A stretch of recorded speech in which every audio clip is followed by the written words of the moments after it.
Hi, everybody. This is Tracey. Today, I would like to talk to you about finding the right therapist. When you've been abused by a narcissistic person, the journey is going to be long to recover. You've got to look at the patterns of your own life. You've got to look at your own accountability. And that's not victim blaming. That is understanding what you didn't know before so that you can now know it and move on and not let it happen again. But choosing a therapist is not easy. It's not like you can go onto your insurance website and say, I'm looking for someone that specializes in narcissistic abuse. It's not there. So you have to be able to search out the right person. And today I've got a therapist from Manhattan in New Jersey, Babita Spinelli, I love her name, is going to talk with us about how to choose a therapist. What kind of questions should you ask when you interview someone? And how do you make the most out of understanding who you should hire? So let's welcome Babita Spinelli to our show today. Thank you so much for joining me. Thank you, Tracey. What made me so excited to talk to you is that you are a psychologist, Psychotherapist and psychoanalyst. okay. So tell me about yourself. Sure. So I am born and raised New Yorker, but globetrotter. And I did my psychoanalytic training at the National Institute for the Psychotherapies. I've been in private practice for about 10 years. And I have a practice in Manhattan, New York City, and I have 2 offices in New Jersey. Wow, you must be very busy. I am. I love what I do. And I am. And that's why I sort of expanded. And I, also run some groups, etc. But my practice focuses on individuals, couples, and teenagers. Oh, okay. And how did you get started? I mean, obviously you're trained, but how did you get started helping the victims of abuse? Yeah, so when I was in my psychoanalytic training, we worked with a diverse population of individuals. And during that time, I was very interested in working with individuals who were survivors of narcissistic abusers, having had my own experience around it. And so, based on all of my academic research and my clinical experience, I was given those clients. And then over time, that became part of a niche in my practice, just very organically. And because it was very near and dear to me to be able to help survivors and to make a difference. And so, and then after that, it just sort of, those clients gravitated towards me, and I built my practice with a lot of individuals who come to me either knowing or not knowing. And when somebody comes to you, like when I first learned about narcissist abuse, I had just gone through a horrific divorce and a boyfriend. I had no idea what narcissist abuse was. I just knew things were wrong. So is that how some of the people come into your office, not knowing? Yes, that's a great question. Very common. They come in not knowing. So they could come in with just saying, I feel like something's not right in my life.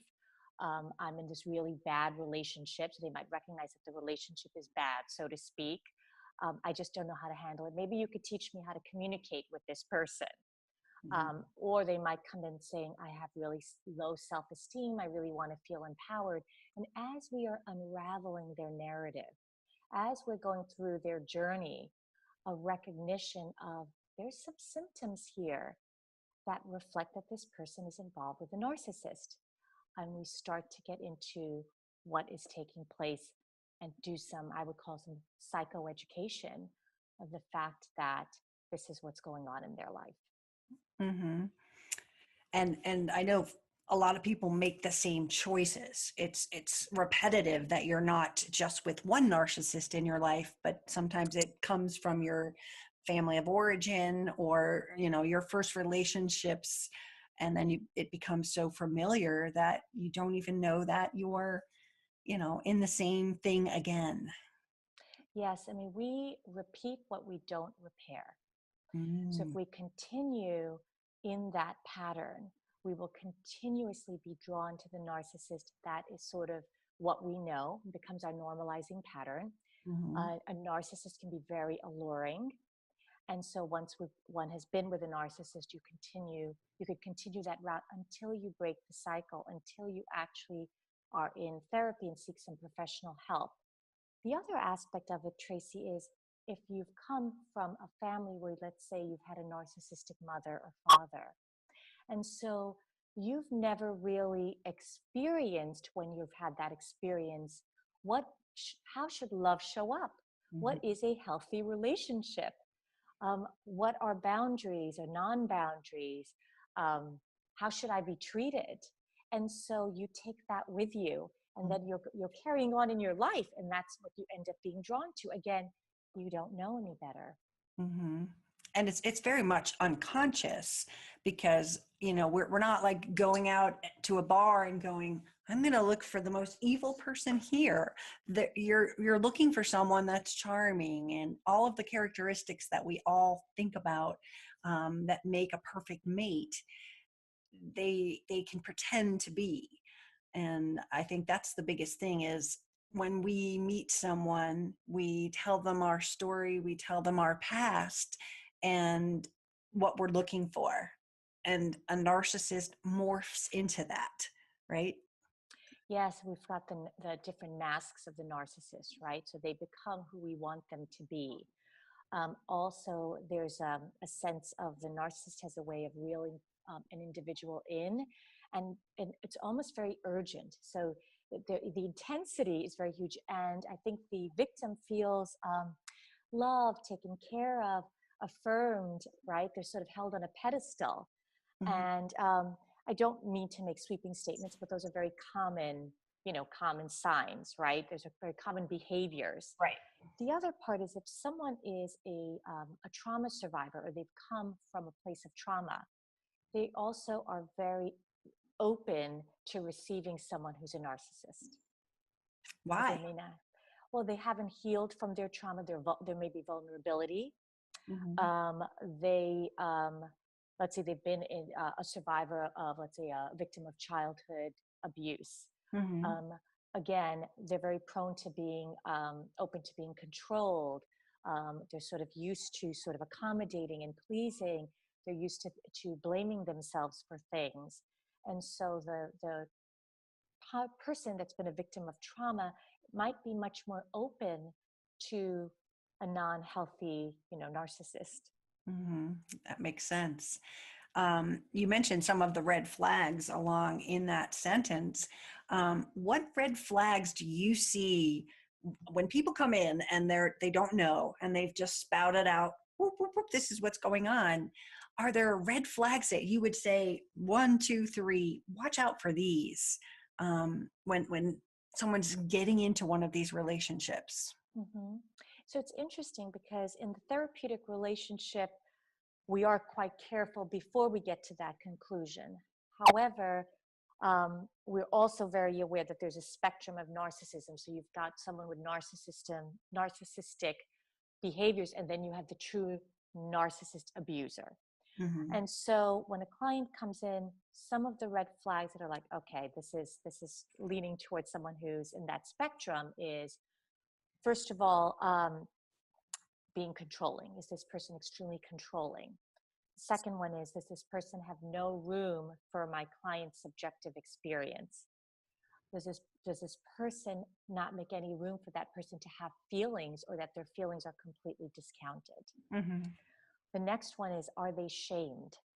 Is there often in the relationship that there is the narcissist shaming them in a very humiliating way, either in public, even within the home, or in different situations? The next one is, there's no boundaries. There's a lot of boundary violations that are taking place, and there isn't an understanding or respect that this other individual has their own way of being, has some self-respect, has some boundaries. So that's another red flag. The other one is a sense of grandiosity. The individual often reflects a care about status, a self-centeredness, a generosity that's about them, that it's feeding something within them. Mm. And perhaps a sense of entitlement also. It's always about what they are entitled to. Perhaps the narcissist might exude that they are victim, that whatever you're doing is your fault, that you have no idea what they're feeling like. So those are just some of the red flags. And those are really, really valid things that so many people don't look for. You don't think, I mean, I'm shamed, but the reality is you as a therapist can sit there and identify the standard behaviors of someone that is shamed, where they're holding themselves in a specific way and they're afraid to take their own chances and their own feelings, because if they do, they're shamed. Yes, it's very true. And often the victim has no voice, so it's often even hard in session for them to articulate and feel like that they can own their experience, Mm-hmm. because they're so used to not owning their own experience or their own feelings. Mm-hmm. And part of the journey in our process is when there's a recognition of that, that they're able to say, yes, this is what was going on in my relationship, and I have a voice and I can express this. It's okay to express it. Yeah, I think I wish that we were taught this earlier in life, that we had choices and that we Yeah. can say no, and this is healthy and this is not healthy. I wish that I had been taught that, but being raised from a narcissistic family, they weren't going to teach me healthy boundaries. They weren't going to teach me healthy relationships because they were the abusers. And, if I had an inkling, besides the fact that we weren't the normal family, if I had the inkling that there was something I should be like, oh, that's bad, but I didn't. And so I became a victim over and over again. Yes, and that happens often. So just to normalize it, right? That happens often. And again, because of the lack of education, because of the modeling, because of the teaching from our families, one can continue to repeat the behavior until finally there's a moment where there's either a therapist or someone else who's in a role that can say, hold on a minute. Mm-hmm. You've been victimized over and over again, and you continue to be drawn to that Yeah. in a space of empathy. Because one thing is also, the narcissist is not deeply empathic. And so, in a place of empathy, the healing begins. And what does therapy look like for a survivor of abuse? Um, well, I would say that there's a lot of different phases, and I would call it like there's maybe a 3-phase recovery, as there would be even if someone is going through addiction withdrawal or divorce or anything, right? It's kind of very similar approach. I think the first part of it in the journey is the recognition and the facing of it and the giving voice to it. And that takes some time to feel like you can trust even the therapist across from you to be able to talk about it, and some sort of acceptance around what has happened, and an acceptance around if there's repetition. Mm-hmm. The second part of it is understanding some things like the red flags. Um, and so that you are aware, even in your day to day, this is what I should be aware of. There's some individuals that are continue to be in the relationship. So Yeah. the second part of it is, what are my red flags and what are my coping mechanisms? And how do I manage this? And what do I want to do about this? Are there decisions I want to make with regard to continuing this relationship, and how do I do that? And if not, how am I going to speak to this person that I'm recognizing now that I'm either married to, in a relationship with, is a narcissist, and what am I going to do? I Mm-hmm. think the third part then is, once that is addressed, is really healing and recovering from what's taken place. The fact that there was a trauma that has happened, Mm-hmm. and that there's a space of healing, and then there's a space of empowerment, and that's reinstilling trust in relationships, reinstilling trust within yourself, trusting yourself that, like, you know what, I'm not going to repeat this, right? Yeah. Feeling empowered, enhancing self-esteem, going into that place of saying, being the person that you are, feeling like you could be in your own skin, and going back out there in the world, empowered and restored and rejuvenated, so that you can now sit in the space of even a therapist and say, "Oh, I see it." Right? Yeah, that's actually like exactly what I was thinking would be what the plan was. Certainly boundaries for me were something I didn't know about and didn't know I had a choice to say no. As a people pleaser, empathic, whatever you want to call me, I, I, I was not empowered to set a boundary until I started learning about all of this and my own healing. Um, do people come to you and they want to save a narcissistic relationship? They come in there and they just think that, hey, I want to heal her or him. I can do it. My love will change them. I know that's a very big thing that victims go through. Yes. And they've come in that way in either relationship therapy with one, or they come in that way in actually couples therapy. Mm. And can a narcissist change? If they're willing to really do the work, and it's a journey, Mm-hmm. but they have to be completely open to looking at their roots of their narcissism. How did they become narcissistic? What was the abuse that took place in their lives? Are they willing to look at the abuse that they're actually um, giving or doing, that they've victimized, the people that are around them, that they've kind of reeled in? Mm-hmm. So I think there is hope, but it takes time and it's a process, and they have to be open to it. Mm-hmm. It's not easy though. No, I would imagine. Healing, no matter where you are, is hard enough. But healing and changing your life patterns, like a narcissist has always done the same thing, just as we as victims always enabled, always empowered. So it's definitely got to be something that I think isn't very often that a narcissist No, gets it's treated. not. Yeah, It's not often. yeah. It's not very common. Yeah, I know. I have a lot of men that visit my channel, and they have been, abused by female narcissists. What can you speak to them? Because they always seem like, you forgot us, we're here. Yes. I think for men, and I do work with men also, um, there's a lot of shame, even more so. Not that there isn't shame with women, because they feel like they've been uh, submissive. They don't understand. There's a lot of confusion. Mhm, But for men, oftentimes they're drawn to the narcissist because of the narcissistic mother, mhm, and a part of them feels that they can that they end up being drawn to this because the unconscious wants to heal the relationship that they had with the mother that perhaps was never repaired. And mhm, so for them, their journey is, one, the recognition of where it comes from in their relationships with women and the narcissistic mother. And then two, being able to say, you are no less than, right? It's mhm. like there's a lot of like ego, I think, that comes up, Right. and also fears, and also what is the noise going to think of me? What is everyone going to say? Mhm. And how have I allowed this? So Yes. there's a lot of those feelings, I think, that come up when I work with men. They come up with women too, but I think just to focus on what comes up powerfully for men.